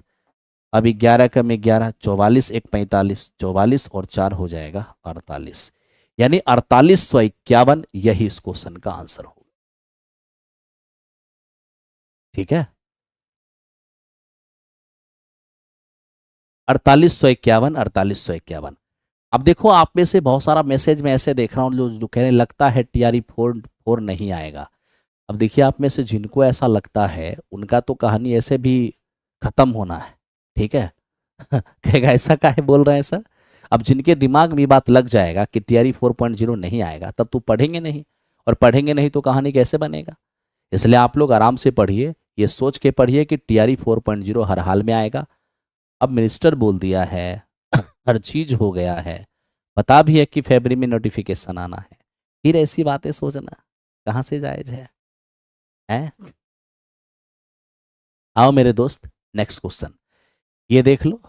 अगर आप में से कोई PGT शिक्षक बनने वाले हैं, PGT की तैयारी करने वाले हैं, 11th-12th की मैथ्स के लिए कौशलेंद्र सर आपके लिए लेकर आए हैं, ठीक है। ये एक्सक्लूसिव मैथ का, जिसमें कि 80 मार्क्स मैथ का और साथ में कॉमन पेपर 40 मार्क्स का, यानी पूरा पूरा 120, ठीक है। यानी ये बैच पूरी तरह से आपको सिलेक्शन की ओर ले जाएगा। ऐसे अभी आपको पता होना चाहिए सर का रिकॉर्ड बहुत ही शानदार है इस बार के रिजल्ट का, ठीक है, बेहद शानदार। आप कह सकते हैं कि 80% से भी ज़्यादा सिलेक्शन रेट है सर का 11th-12th में। ये अपने आप में बहुत बड़ी उपलब्धि होता है, अब इससे ज़्यादा क्या हो सकता है, ठीक है। चलो आगे बढ़ते हैं नेक्स्ट। अब मेरे दोस्त हम ये देख रहे हैं कि निम्नलिखित में दोनों श्रेणी का योगफल क्या होगा। दो सीरीज है, एक सीरीज ये है आपका और एक सीरीज ये है आपका। हमें कहा कि दोनों सीरीज को जोड़िए। सबसे पहले हम ये देख रहे हैं कि 8 है, 27 है, 64 है और ये मेरे दोस्त 1000 है। मेरे भाई अगर हम एक काम करना चाहें, 8 का मतलब क्या होता है 2 का क्यूब, 27 का मतलब 3 का क्यूब, और मेरे दोस्त ये 64 का मतलब 4 का cube, dot dot dot dot dot 1000 का मतलब 10 का क्यूब, ठीक है। ये आपने देख लिया, बहुत अच्छी बात है। और अगर इसकी बात किया जाए 2, 4, 6 से लेकर 20 तक, इसमें अगर 2 कॉमन कर लेते हैं तो 1, 2, 3, ये मेरे दोस्त कहाँ चला जाएगा तो 10 तक चला जाएगा। हम आपसे एक चीज़ पूछना चाहते हैं, कहोगे क्या मेरे दोस्त, क्या पूछना चाहते हो? मेरा मन कर रहा है कि इसमें अगर हम 1 का क्यूब ऐड कर दें, 1 का क्यूब ऐड कर दें और 1 का क्यूब घटा दें तो क्या आपत्ति हो जाएगा? आप कहोगे सर कोई आपत्ति नहीं होगी। मेरे दोस्त ऐसा हमने क्यों किया? ऐसा करने से क्या होगा, आप यहां से यहां देख लीजिए, प्रथम 10 प्राकृत संख्या के घनों का योग, क्यूब का योगफल आपको दिख जाएगा। और आप सबको पता होना चाहिए 1 का क्यूब प्लस 2 का cube dot dot dot dot dot n का क्यूब, n प्राकृत संख्या के घनों का योगफल जो होता है n इंटू n प्लस 1/2 का होल स्क्वायर। और आगे आप देख लीजिए, प्रथम 10 प्राकृत संख्या का योगफल है, तो फर्स्ट 10 नेचुरल नंबर का अगर आपको सम निकालना है तो n इंटू n प्लस 1/2। एक और बात लिख ही देते हैं, फर्स्ट n नेचुरल नंबर के स्क्वायर का सम क्या होगा, तो मित्र मेरे ये हो जाएगा n into n plus 1 2n plus 1 और बाय में 6। आप आराम से बैठाइए। अब देखिए दोस्त मेरे, 1 से 10 तक के घनों का योगफल निकालना है तो क्या हो जाएगा, तो सीधा हो जाएगा 10, है ना। n हो जाएगा 10, I mean n into n plus 1/2 का क्या होल स्क्वायर। देख लीजिए ये वाली फॉर्मूला है ना, तो n इंटू n प्लस 1/2 का होल स्क्वायर, जिसमें n है 10, तो 10 इंटू 10 प्लस 1/2 का होल स्क्वायर। ये मेरे दोस्त -1 प्लस ये हो जाएगा 2 इंटू, और इसको बनाइए प्रथम 10 प्राकृत संख्या, तो n इंटू n प्लस 1/2। बहुत आसान है। तो मेरे दोस्त यहाँ से अगर हम कैलकुलेट करने जाएं, ये हो जाएगा मेरा 5, 11 पचे 55, 55 का स्क्वायर, तो मेरे दोस्त 5 ये हो जाएगा 325, -1 और प्लस ये 2 से 2 चले जाएंगे, 11 दहें का 110, तो ये हो जाएगा हमारा 324 में अगर हम 110 जोड़ते हैं ये हो जाएगा 3134। तो 3134 ये इस क्वेश्चन का आंसर होगा। ऑप्शन नंबर बी बड़े प्यार से आप बना पाओगे, कहीं से आपको समस्याएं नहीं होगी। ठीक है दोस्त, ये था हमारा 27। आइए चलते हैं 28 की ओर, है ना, सबको आंसर आ रहा होगा। थैंक यू मेरे दोस्त। अब इस पर बात करें और देखें कि ये क्या है। कह रहा है कि ए और बी के वे मान ज्ञात करें जिनके लिए ये दोनों समीकरण क्या है, आपस में इनफाइनाइट सॉल्यूशन है। अगर इनफाइनाइट सॉल्यूशन है तो आप सबको पता होगा a1/a2 और बराबर b1/b2 और बराबर c1/c2। यही होता है मेरे दोस्त। आप कहोगे हाँ सर। अब यहां देखना, एक आपका इक्वेशन है 2x, मैं जानबूझ के इधर लिख देता हूं ताकि आपको समझ में आए। a-4 इंटू वाई और उसको इस पार ले आओ तो हो जाएगा 2b और +1 बराबर 0। उसको मेरे दोस्त देखो 4x और माइनस क्या हो जाना है a-1 इंटू वाई, और 5b-1 को इस पार ले आइए तो हो जाएगा 5b, पूरे आके इधर माइनस में हो गया। ओके मेरे दोस्त, बराबर हो जाएगा 0। अब यहां पर अगर हम a1/a2 करें, x का गुणांक a1/a2 होता है, a1/a2 होता है, a1/a2 करेंगे तो ये हो जाएगा 2/4 बराबर b1/b2 करेंगे तो माइनस में a-4 और नीचे हो जाएगा माइनस में ये मेरे दोस्त a-1। c1/c2 करेंगे तो माइनस में 2b+1 और बाई में ये मेरे दोस्त -5b और -1। अब यहां से हम देखते हैं ये माइनस से माइनस चला गया और ये माइनस से माइनस भी चला गया। कायदे से देखा जाए तो ये मेरा है क्या, ऊपर में 1 है और नीचे में मेरे दोस्त 2 है। अब क्या करें, हमारे पास ए बी का ऑप्शन अवेलेबल है, ऑप्शन बैठा के ही देख लीजिए कि मेरे दोस्त ये भी हमारा 1/2 होना चाहिए और ये भी हमारा 1/2 होना चाहिए। तो हम पहला ऑप्शन रखते हैं 7 और बी। ए का मान 7, ए का मान 7, यहाँ भी रख दिए ए का मान 7, ऊपर हो गया 3, नीचे हो गया हमारा 6, तो 1/2 तो हो गया। लेकिन जब b का मान 1 रखेंगे तो b का मान वहाँ 1 यहाँ रखे, ये हो गया 3, b का मान वहाँ रखे 4, 3/4, यानी ये हमारा 1/2 नहीं हुआ। इसका मतलब ये आंसर नहीं जाएगा। अब मेरे दोस्त अगर इसको हम रखना चाहेंगे, a का मान 7 तो वेरीफाई कर ही गया था, a का मान 7 रखिएगा यहाँ पे और a का मान 7 यहाँ पे, तो देखिए 3 और नीचे होगा 6, तो 1/2 तो हो जाएगा। b का मान 3 है तो b का मान 3 ऊपर भी रखिए नीचे भी रखिए, तो आप ऊपर देखिए 6 7 हो जाएगा, नीचे 15 में से गया 14, 7/14 यानी 1/2, ये भी 1/2 हो जाएगा। तो 1/2 ये भी हो गया, 1/2 ये भी हो गया, तो यही इस क्वेश्चन का आंसर हो गया। ठीक है मेरे दोस्त, और यहाँ a का मान 5 है, 5 पे वेरीफाई करेगा नहीं क्योंकि 7 पे ही वेरीफाई हो रहा है। ठीक है, तो इस प्रकार हमारा ऑप्शन नंबर बी इस क्वेश्चन का आंसर हो गया। ठीक है, तो उम्मीद है ये चीज आपको समझ में आया होगा। श्रद्धा बैच अभी स्टार्ट ही हुआ है मेरे दोस्त, अभी स्टार्ट ही हुआ है। चलो नेक्स्ट क्वेश्चन पे आ जाओ। अब नेक्स्ट क्वेश्चन इसको देखो, ये क्या कह रहा है, ये हमें कह है के किस मान के लिए द्विघात समीकरण 4x² + 4√3x + k = 0 के मूल समान हैं। ठीक है, कोई बात नहीं। देखो अगर रूट इक्वल हैं तो डिस्क्रिमिनेंट 0 के बराबर होगा, यानी कि b² - 4ac ये मेरा 0 होगा। हम b देख रहे हैं मेरे दोस्त, यहां देखना, ये हमारा ax² प्लस में bx और प्लस में c = 0। अब यहां देखिए b का मान होगा 4√3, 4√3 का स्क्वायर करेंगे तो हो जाएगा 16 × 48, ये मेरा 48 हो जाएगा। -4ac, a कितना हमारा है, तो मेरे दोस्त a हमारा हो गया 4 और c हमारा हो गया k और बराबर 0। तो आप यहां देखिए 16k और इस पर आपका 48, यानी k का मान कितना हो जाएगा, 3 हो जाएगा। तो k का मान 3 हो गया, ऑप्शन नंबर बी इस क्वेश्चन का रिजल्ट हो गया। उम्मीद है समझ में आपको आ रहा होगा। ठीक है, नेक्स्ट। अब देखो ये क्या है दोस्त मेरे, अब देख रहे हो cos -780, ध्यान देना, cos -θ और cos -θ, मित्र मेरे sec -θ, cos -θ ये आपका cos θ हो जाता है, sec -θ ये आपका sec θ हो जाता है। तो इस तरीके से आप देख पाएंगे कि cos -780 जो है वो आपके cos 780 के बराबर हो जाएगा।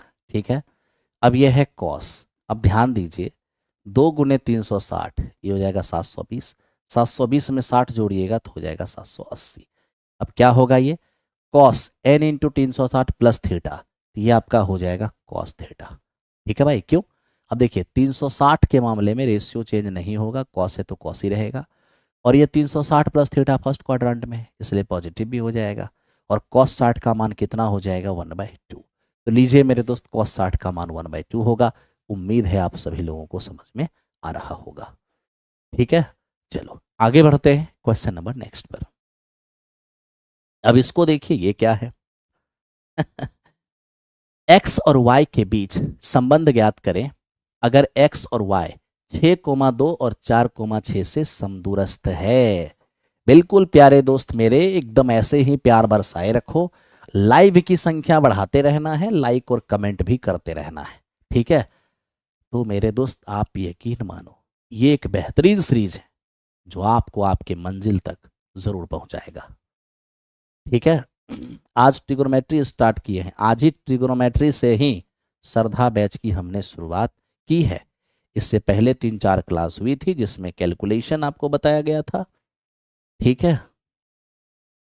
चलो ध्यान दो, एक्स और वाई के बीच संबंध ज्ञात करें। मेरे मित्र, हमें कहा गया एक पॉइंट हमारा एक्स कोमा वाई है, इसको अगर हम पी कह दें, एक पॉइंट हमारा 6,2, ये हमारा 6,2 हो जाएगा, और एक दूसरा पॉइंट ये मेरे दोस्त हमारा 4,6 हो जाएगा। हमें क्या कहा गया है उस पर थोड़ा सा पकड़ बनाना कि मित्र मेरे ये, ठीक है, और यहाँ से ये दोनों क्या है। तो इस दोनों को देखा जाए तो मित्र मेरे, हमें क्वेश्चन कहा है कि एकदम इक्वी डिस्टेंट, इक्वी डिस्टेंट समझते हो इसका मतलब क्या है दोस्त मेरे? इस पॉइंट से और इस पॉइंट से इसकी दूरी और इसकी दूरी एकदम इक्वल है, समदूरस्थ बोला है, ठीक है। अब आपको पता होना चाहिए दो बिंदु के बीच की दूरी होता क्या है, रूट के अंदर x2 माइनस x1 का स्क्वायर और y2 माइनस y1 का स्क्वायर। अब दोनों तरफ अगर स्क्वायर कर दें, यानी कि दूरी का योग स्क्वायर कर लें, तो वैसे स्थिति में x के डिफरेंस का स्क्वायर हो जाएगा और मित्र मेरे y के डिफरेंस का भी स्क्वायर हो जाएगा। अब यहां देखना कि हम अगर ये कहें कि AP और BP आपस में इक्वल है, तो कहोगे हाँ सर ये दोनों इक्वल है, क्वेश्चन ही बोल दिया। तो मित्र मेरे दोनों का स्क्वायर भी तो इक्वल होगा, जी हाँ। तो आज अगर AP स्क्वायर निकालेंगे तो क्या होगा, x के अंतर का स्क्वायर यानी x माइनस 6 का स्क्वायर प्लस y के अंतर का स्क्वायर यानी y माइनस 2 का स्क्वायर बराबर BP स्क्वायर करेंगे x माइनस 4, तो मेरे दोस्त x माइनस 4 का स्क्वायर हो जाएगा प्लस y माइनस 6, तो y माइनस 6 का स्क्वायर हो जाएगा। अब यहाँ a माइनस बी का होल स्क्वायर तोड़िए, a स्क्वायर 2ab और b square, a square 2ab और b स्क्वायर। अब इसको देखिए, a स्क्वायर ये आपका क्या हो जाएगा, 2ab करेंगे 8x और b स्क्वायर यानी 16। ये मेरे दोस्त हमारा a स्क्वायर 2ab और ये हमारा हो जाएगा b स्क्वायर। चलिए, जो कटने वाला है उसको काट दीजिए। एक्स स्क्वायर से एक्स स्क्वायर मेरे दोस्त सिंपलेस्ट घट के 0 हो जाएगा, 36 से 36 को भी हटा दिए, वाई स्क्वायर से वाई स्क्वायर को भी हटा दीजिए। क्या बच गया आपका, माइनस 12x, इधर से आएगा माइनस 8x तो हो जाएगा प्लस 8x, माइनस 12x आगे प्लस 8x तो हो जाएगा माइनस में 4x, माइनस 4y उधर से आएगा प्लस 12y तो हो जाएगा 8y। अब यहाँ पर दोस्त मेरे हम देख पा रहे हैं कि इधर हमारे पास क्या बचा है 16, और 4 जाके ये घट जाएगा तो हो जाएगा 12। फाइनली इसमें से हमारा अगर कॉमन करना चाहेंगे, ध्यान से देखिए 4, तो मेरे दोस्त हमें इसमें से क्या कॉमन हो सकता है, यहाँ पे 12 आएगा x प्लस वाई, 4 कॉमन लीजिए। तो यहाँ से अगर हम 4 कॉमन लेते हैं तो माइनस एक्स और प्लस में 2y बराबर हो जाएगा 12। तो मित्र मेरे ये तो मेरा 4 दिया 12 हो जाएगा, ठीक है। सबको उस पार ले जाइए, माइनस एक्स उस पार जाके प्लस एक्स, 2y उस पार जाके हो जाएगा माइनस 2y और इस पार पहले से क्या है 3 बराबर हो जाएगा। तो ये हमारा रिजल्ट हो जाएगा। अब देखो ये रिजल्ट किस ऑप्शन में है, x minus 2y plus 3, x minus 2y plus 3, ठीक तो है।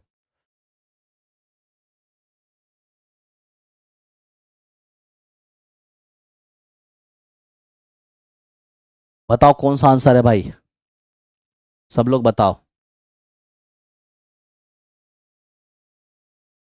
आप लोग का क्या रिजल्ट आया है? कुछ बच्चे सी कह रहे हैं, सी कैसे हो सकता है? फिर भी एक बार चेक कर लेते हैं, x माइनस 6 का स्क्वायर, y माइनस 2 का स्क्वायर, x माइनस 4 का स्क्वायर, y माइनस 6 का स्क्वायर, ठीक है। X square 12x 36, Y square 4y और 16 4 है, ठीक है। X square 8x 16, y square 12y 36, 36 36 x x y y -12 इधर जाके 8। ओ हो यहाँ ध्यान दो मेरे दोस्त, -12 ओहो क्या माइनस, इधर 8 जाके +8 हो जाएगा तो -4, ठीक है। -4 हुआ, इधर जाके +12 हुआ हो जाएगा तो 8 हुआ है।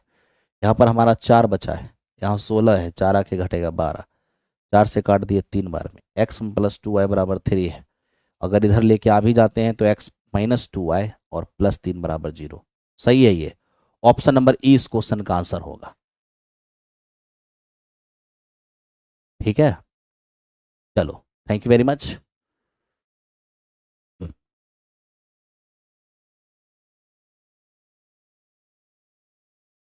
अरे इसको उधर ले गए हैं, -3 कैसे होगा मेरे दोस्त? इसको जब उस पार ले जाओगे ना तो -3 हो जाएगा, और ऑप्शन में कहीं भी -3 नहीं लिखा हुआ है। x -2y उस पार जाके -3 होगा, यहाँ पर माइनस होता तो ये आंसर होता, -3 नहीं है तो आंसर नहीं होगा, यानी ऑप्शन नंबर ई इस क्वेश्चन का आंसर होगा। ठीक है, चलो ज़्यादा कन्फ्यूजन में मत जाओ। अब दोस्त मेरे देखो ये क्या है, हमें कह रहा है कि रैखिक समीकरण 35x - 35y बराबर 15 बराबर 0 एक ग्राफ x अक्ष के बीच कितने डिग्री का कोण बनाता है। तो आपको सबसे पहले ये पता होना चाहिए कि अगर हमारा कहीं भी क्वाड्रांट एक्सिस है और इस तरह से कोई लाइन इस तरह से कहीं से भी, ठीक है, मान लिया जाए कि कोई लाइन हमारा ऐसे पास हो रहा है, 1 मिनट के लिए अगर मान लेते हैं कोई लाइन ऐसे पास हो रहा है, या मेरे दोस्त ऐसे ना पास हो के ऐसे पास हो रहा है, तो आपको कहीं से भी कंफ्यूजन लेने की ज़रूरत ही नहीं है कि ये वो कैसे, क्यों कंफ्यूजन नहीं लेंगे मेरे दोस्त, ज़्यादा आपको परेशानी हो ही नहीं हो, बहुत ही सिंपल है। कहोगे वो कैसे, आपको ये पता होना चाहिए कि किसी लाइन के द्वारा एक्स एक्सिस के साथ, ये देखिए एक्स एक्सिस के साथ जो कोण बनाता है मित्र मेरे, उसका टेंजेंट ही क्या कहलाता है, स्लोप कहलाता है।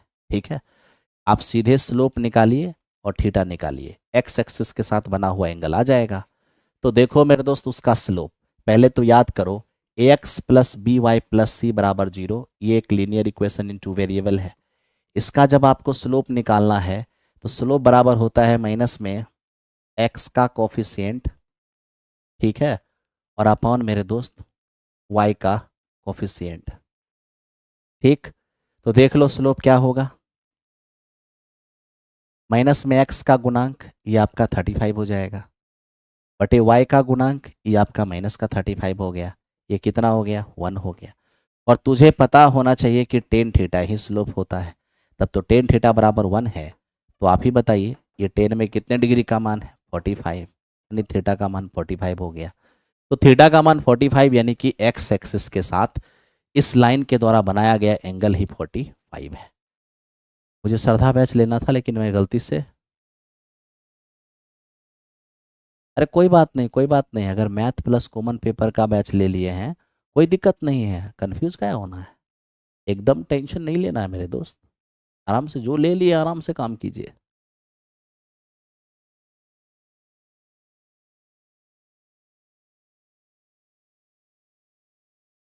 देख रहे हो, ये जो भी टेस्ट कर रहे हो ना, उसी का ये सेशन 2 है। तो आप सेशन 2 में इनरोल हो जाना, क्योंकि सेशन 2 की शुरुआत परसों से होगी। ठीक है दोस्त, और ये आपको सिलेक्शन के लिए काफ़ी अहम भूमिका अदा करेगी। ठीक है ना, चलो आओ मेरे दोस्त अब इसको देखते हैं ये क्या है। ए और बी किसी काम को 10 दिन और 12 दिन में कर सकता है। ए किसी काम को 10 दिन में और बी उस काम को 12 दिन में। काम क्या रहेगा मेरे दोस्त, वो काम हमारा है 60। अब यहां से देखिए 10 दिन में 60, 1 दिन में 6, 12 दिन में 60, 1 दिन में 5। ठीक है, अब ये देखिए कि यदि वे ए से शुरू करके एक एक दिन छोड़कर कार्य करते हैं तो कार्य कितने दिन में पूरा होगा। अब ध्यान देना, एक एक दिन छोड़कर काम करेंगे, शुरू ए करेगा तो पहला दिन ए, फिर से बी, फिर से ए, फिर से बी, फिर से ए, फिर से बी, बस यही सिलसिला। तो देखिए ए 6 बी 5, तो 6 और 5 कितना 11। तो मेरे मित्र 2 दिन बीत जाएंगे और ये काम कितने हो जाएंगे 11 काम हो जाएंगे। Thank you. अब हम यहां से ये कहें काम है कितना, 60, हो गया 11, 11 पचे 55, 5 गुना काम है, 5 गुना टाइम लगेगा, यानी 55 काम हो गए और 10 दिन का समय लग गया। इसके बाद मेरे दोस्त क्या होगा, जब मल्टीपल होना बंद हो जाए तो बारी बारी से बुलाइए। अब आप ही बताइए कौन आएगा पहले, जिसने स्टार्ट किया था। स्टार्ट तो ए ने किया था, ए आएगा। 60 में अगर 55 काम हो गया ना तो काम बचा केवल 5। अब इस 5 काम करने में कितना टाइम लगाएगा, क्या ए कर पाएगा? हाँ, ए एक दिन में 6 कर सकता है, 5 तो आराम से ही कर सकता है। काम करना है 5 और ए की क्षमता है 6, काम बटे क्षमता, यही तो समय होता है। तो इस प्रकार आपका टोटल समय क्या हो गया, 10 सहित 5/6। तो 10 सहित 5/6, यही इस क्वेश्चन का आंसर होगा। तो मेरे दोस्त ऑप्शन नंबर बी हो जाएगा आंसर, कहीं से आपको परेशानी नहीं होगा। ठीक है, चलो आगे बढ़ते हैं। यह है हमारा 33 नंबर क्वेश्चन। अब मेरे दोस्त आ जाओ 34 नंबर सवाल की ओर। देखो 34 नंबर क्या है, कह रहे घन की सभी भुजाओं का योगफल 48 सेमी है, इसका आयतन क्या होगा। एट फर्स्ट मेरे दोस्त जब बात घन की आती है,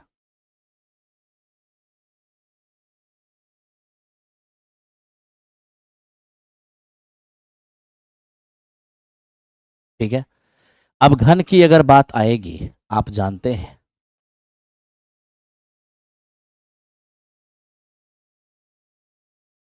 ठीक है, घन में 12 भुजा होते हैं, तो सभी भुजाओं का योग का मतलब क्या हो जाएगा, 12 है। कितना है, 48। ए का मान कितना है, 4। ए का मान हमारा 4 हो गया। अब कह रहे घन का आयतन, तो घन का आयतन क्या हो जाएगा, घन का आयतन हो जाएगा भुजा क्यू, लो मेरे दोस्त 4 का क्यू, कितने, 64। तो इस क्वेश्चन का रिजल्ट हमारा होगा 64। आई होप समझ में आ रहा होगा। 64 64 सबका आंसर सही है, बिल्कुल मेरे दोस्त बिल्कुल। अब थोड़ा इसको देखना एक आयताकार मैदान की चौड़ाई लंबाई का 60% है। देखो चौड़ाई जो है ना, लंबाई का 60% है, ठीक। तो यहां से चौड़ाई और बटे लंबाई करने जाएंगे तो 20 तिया 60 और 20 पंचे 100, 3:5 होगा। अनुपात की राशि अगर x मानते हैं तो ये 5x हो जाएगा, ये 3x हो जाएगा। ठीक है, अब देखिए इसका परिमाप दिया हुआ है, तो 2 इंटू लंबाई प्लस चौड़ाई, यही परिमाप होता है। कितना है, 800। यहाँ से देखिए 8 दूनी 16, 16 पचे 80, x का मान हो जाएगा 50। ठीक है, तो ये हमारा हो जाएगा 150 और ये हो जाएगा हमारा 250। क्या चाहिए हमें, हमें चाहिए एरिया। आयत का क्षेत्रफल निकालेंगे तो 250 और इंटू 150, हो कितने जाएंगे, ये डबल जीरो हो जाएंगे, 15 5 75 और 30 और 7 37। तो ये हो गया ऑप्शन नंबर बी इस क्वेश्चन का आंसर। वेरी सिंपल है ना। चलो आओ मेरे दोस्त चलते हैं 36 नंबर क्वेश्चन पे। अब देखो ये हमारा कहना क्या चाह रहा है, इसको समझो। कह रहा है कि किस स्टॉक में धन लगाना अत्यधिक लाभप्रद होगा, यानी किस स्टॉक पे धन लगाना लाभप्रद होगा। पहले तो आप समझिए कि ये स्टॉक होता क्या है। 143 रुपये के भाव में 10% स्टॉक, यानी इन्वेस्टमेंट करूं 143 तो मुझे ये प्रॉफिट मिले, और मेरे दोस्त इन्वेस्ट करूं 93 तो मुझे ये प्रॉफिट मिले। यानी 93 के इन्वेस्टमेंट पर प्रॉफिट इतना परसेंट और 143 के मेरे दोस्त इन्वेस्टमेंट पर प्रॉफिट इतना परसेंट, इनमें से कौन ज़्यादा बेनिफिशियल होगा। तो हम देख रहे हैं कि ये जो हमारा प्रॉफिट परसेंट है ना स्टॉक का, वो मेरे दोस्त अलग अलग है और इन्वेस्टमेंट भी अलग अलग है। तो क्या करना चाहिए, तो इस स्थिति में किसी एक को सेम कर लेना चाहिए। ठीक है, इन्वेस्टमेंट को ही सेम कर लीजिए, तभी तो पता चलेगा कहाँ ज़्यादा बेनिफिट होगा। तो इन्वेस्टमेंट को सेम करने का मतलब ये हो गया कि इन दोनों का या तो एलसीएम ले लीजिए या नहीं तो दोनों को मल्टीप्लाई कर लीजिए, यानी कि 143 और इंटू 93, यानी हम दोनों दोनों लाभांश के लिए, ठीक है, दोनों शेयर के लिए, दोनों प्रॉफिट के लिए इन्वेस्टमेंट को हमने सेम कर दिया। ठीक है भाई, आपको पता होना चाहिए कि 10%, जानते हो, शेयर का, एक शेयर का मूल्य कुछ नहीं तो एक शेयर का बाजार मूल्य 100 माना जाता है, ठीक है। और मेरे भाई 100 रुपए बाजार मूल्य पर स्टॉक का परसेंटेज पहले से फिक्स होता है। खैर मैं इतना डीप जाऊंगा तो आपका मूड ऐसे ही गर्म हो जाएगा। बड़ा ही नॉर्मल तरीके से आप समझिए। क्वेश्चन में हमें स्पष्ट लिखा कि अगर आप 143 रुपये इन्वेस्ट करते हो तो आपको मेरे दोस्त 10 रुपये का स्टॉक मिलेगा। 143 के इन्वेस्टमेंट पर अगर इतना हमें लाभांश मिलता है तो बताओ भाई इस इन्वेस्टमेंट पर क्या मिलेगा, इस इन्वेस्टमेंट पर क्या मिलेगा। 143 से 143 कटेगा, ये 930 हो जाएगा। फिर देखना दूसरा, 93 के इन्वेस्टमेंट पर 7%, यानी 93 के इन्वेस्टमेंट पर हमें 7 अगर लाभांश मिलता हो तो मेरे दोस्त मुझे ये बताओ कि अगर इन्वेस्टमेंट 143 इंटू 93 हो तो हमें कितने का प्रॉफिट होगा। तो 93 से 93 को हटा दीजिए तो मेरे दोस्त यहाँ पर हो जाएगा 7 7 चौके 28 और 2 30, 7 एकम 7 और 3 10। बताइए अब यहाँ ज़्यादा बेनिफिट है या मेरे दोस्त यहाँ ज़्यादा बेनिफिट है। कहाँ ज़्यादा बेनिफिट है, जहाँ अधिक लाभांश मिलेगा। यहाँ पर अधिक लाभांश मिल रहा है तो ये मेरे लिए ज़्यादा बेनिफिट हो गया। यानी मेरे दोस्त दूसरे खंड में, यानी दूसरे प्रकार की जो स्कीम है वो हमारे लिए ज़्यादा बेनिफिट है, इसलिए हम दूसरे पर धन लगाएंगे, ठीक है ना। हमने स्टॉक एंड शेयर्स को बड़ी डिटेल में पढ़ाया है, जिसको दिक्कत होगा वो मेरे दोस्त जरूर देख लेना स्टॉक एंड शेयर्स। अब आओ जरा सा 37 देखो, ये क्या है। कह रहा है कि 128 रुपए में प्राप्त 16% स्टॉक से कितने प्रतिशत का वार्षिक आय होती है। जानते हो दोस्त,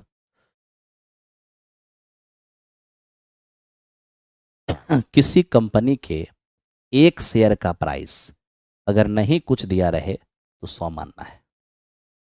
तो अगर कंपनी एक शेयर का प्राइस 100 और उस पर अगर 16% का लाभांश दे रही है, यानी कि 100 रुपया अगर हम पे करते हैं तो हमें उस पर 16 रुपये का लाभांश मिलेगा।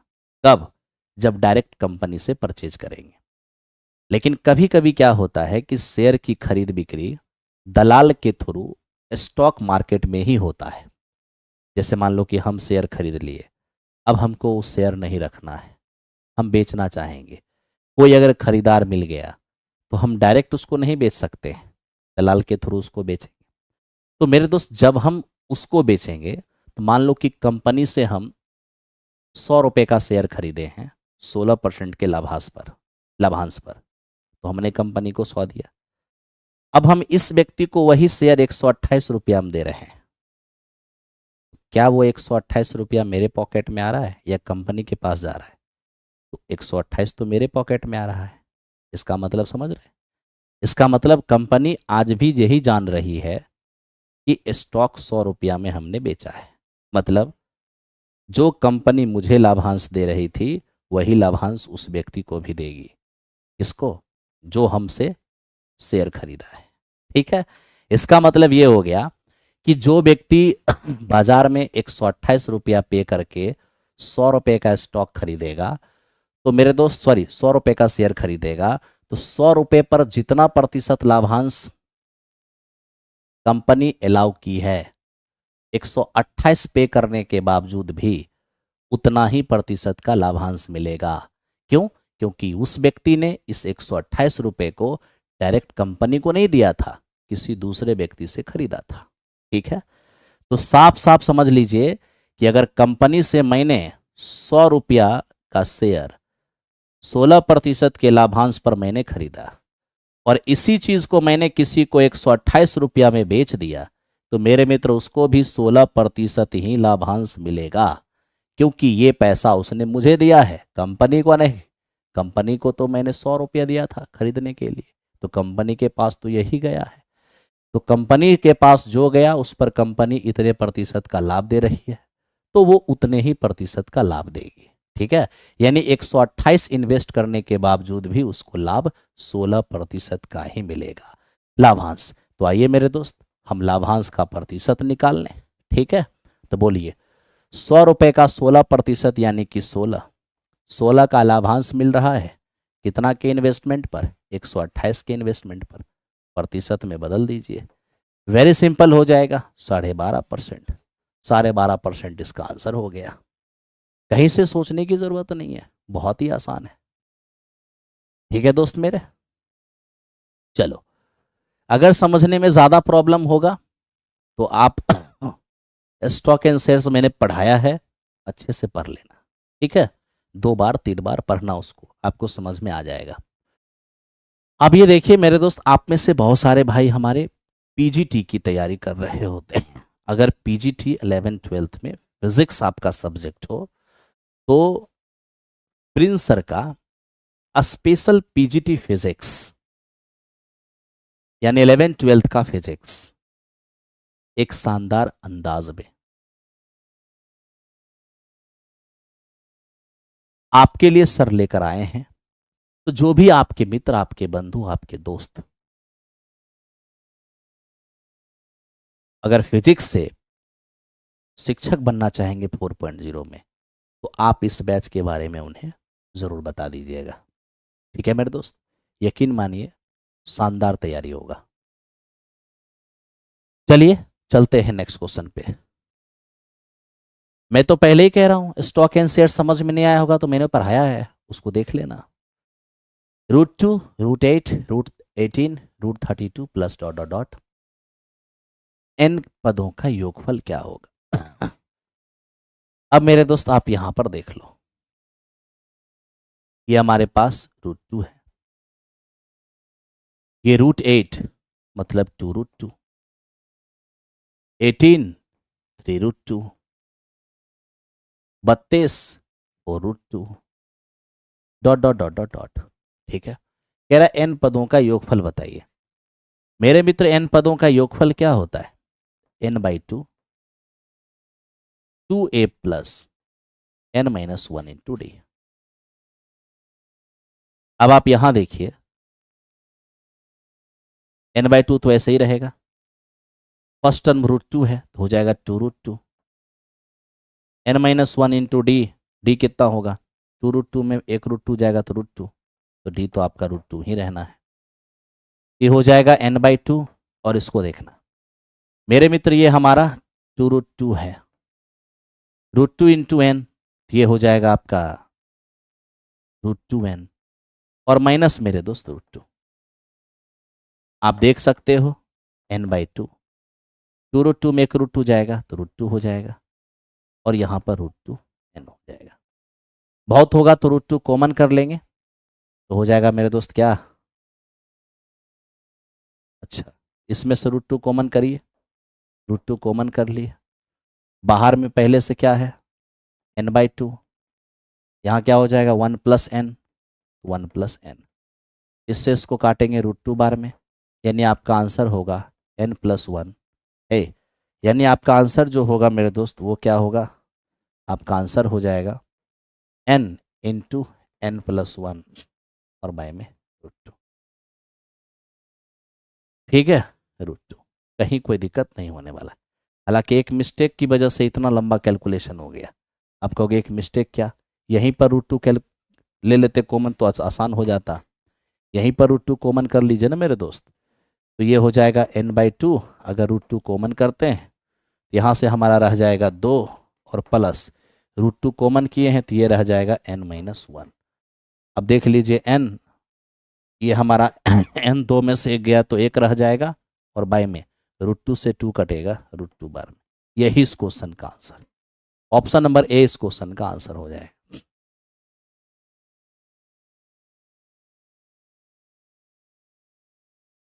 श्वेता क्या बोल रही है, आपका ध्यान सिर्फ कमेंट पर है, क्यों?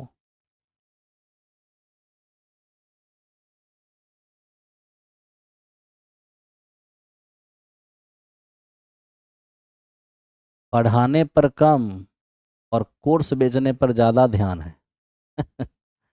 अरे बोले नहीं। कुछ लोग ऐसे होते हैं जिनको करेजा काट के भी दे दीजिएगा ना, तो उसमें भी सवाल उठाएंगे। करेजा काट के पहले काहे नहीं दिया, इतना बाद में काहे दिया। ठीक है, तो संतुष्टि किसी को है मेरे दोस्त? किसी को नहीं है। कहते हैं कि लोग कुछ तो कहेंगे ही, क्योंकि लोगों का काम ही है कहना। तो तुम जैसा लोग जो होता है ना भाई, जो बिकठेंट वाला बोली बोल रहे, वो अपने माई बाप से भी संतुष्ट नहीं होता है ना। वो अपने माई बाप का भी सम्मान करना नहीं जानता है, तो गुरु का सम्मान वो क्या करेगा। ऐसे लोगों से क्या ही उम्मीद किया जा सकता है। चलो मेरे दोस्त ध्यान दो। चलो सबसे पहले लास्ट क्वेश्चन कर लेते हैं, उसके बाद सेकेंड लास्ट करेंगे। कह रहा है पिंकी 3 घंटे में धारा की दिशा में 27 किलोमीटर और धारा के विपरीत 15 किलोमीटर। धारा की दिशा में जाएगा तो नाव प्लस धारा। 27 किलोमीटर की दूरी मित्र मेरे 3 घंटे में यानी 9 किलोमीटर पर आवर, और नाव माइनस धारा यानी धारा के विपरीत 15 किलोमीटर की दूरी 3 घंटे में यानी 5 किलोमीटर पर आवर।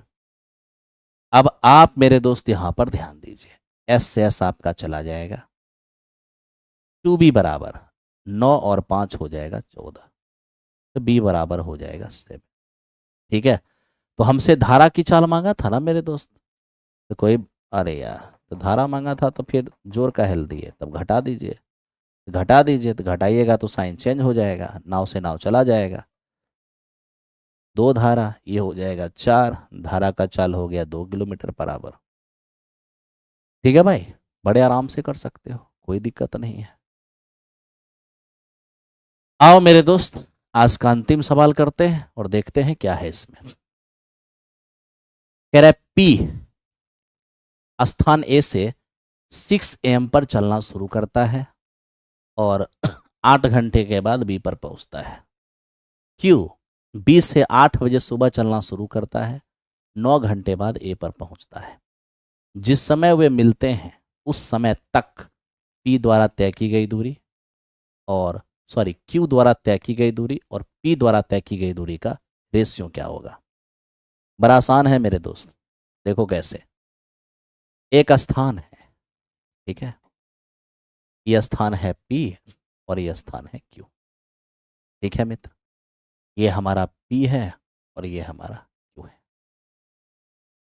अब हम देख रहे हैं पी स्थान ए से 6 AM पर चलना शुरू करता है। पी स्थान ए से और ये स्थान बी है। पी चलना शुरू किया सुबह में 6 बजे और बी स्थान क्यू से चलना शुरू किया है सुबह में 8 बजे। देखिए स्पष्ट हमें कहा कि पी बी पर पहुंचता है 8 घंटे के बाद और क्यू ए पर पहुंचता है 9 घंटे के बाद।